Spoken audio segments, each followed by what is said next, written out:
টিকটকের এই ভাইরাল টেমপ্লেটগুলো কোথায় পাবেন এবং কিভাবে আপনার ছবিতে বা ভিডিওতে এগুলো ইউজ করবেন আজকের এই ভিডিওতে সেটি আপনাদের সাথে শেয়ার করব।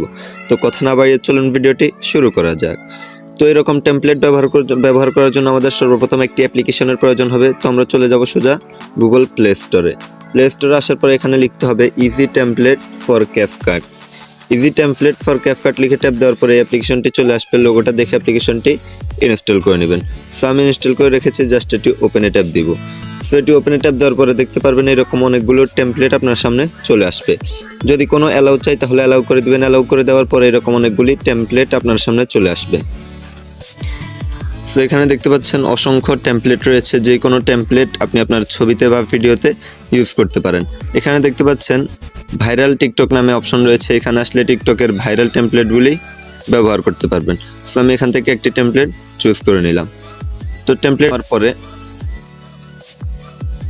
টেমপ্লেটটি নিয়ে নেওয়ার পরে এটিকে কীভাবে ইউজ করবেন, ইউজ করার জন্য দেখতে পাচ্ছেন এখানে নিচে ইউজ টেমপ্লেট নামে অপশন রয়েছে। ইউজ টেমপ্লেটে একটি ট্যাপ দিবেন।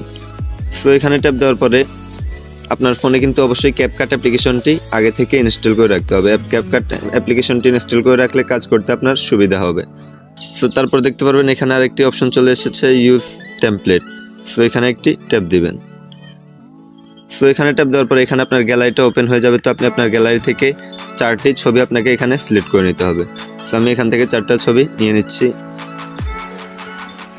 একটা ছবি নিয়ে নিলাম।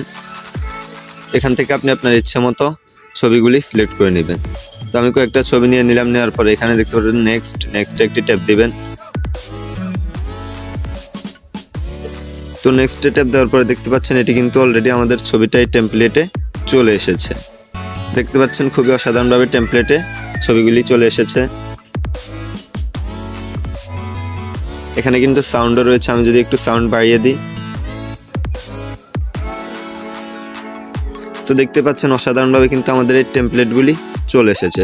তো এখন আমাদেরকে এখান থেকে এটি এক্সপোর্ট করবেন। কিভাবে এক্সপোর্ট করার জন্য কর্নারে দেখতে পাচ্ছেন এক্সপোর্ট নামে অপশন রয়েছে। এক্সপোর্টে একটি ট্যাপ দিবেন। সো এক্সপোর্টে ট্যাপ দেওয়ার পরে এখানে দুটি অপশন চলে আসবে। তো নিচে দেখতে পাচ্ছেন এক্সপোর্ট নামে একটি অপশন রয়েছে। এক্সপোর্ট অপশনটাতে ট্যাপ দিবেন। সো এক্সপোর্ট অপশনটাতে ট্যাপ দেওয়ার পরে এক্সপোর্টে ট্যাপ দেওয়ার পর অলরেডি এটি কিন্তু আমাদের সেভ হতে থাকবে।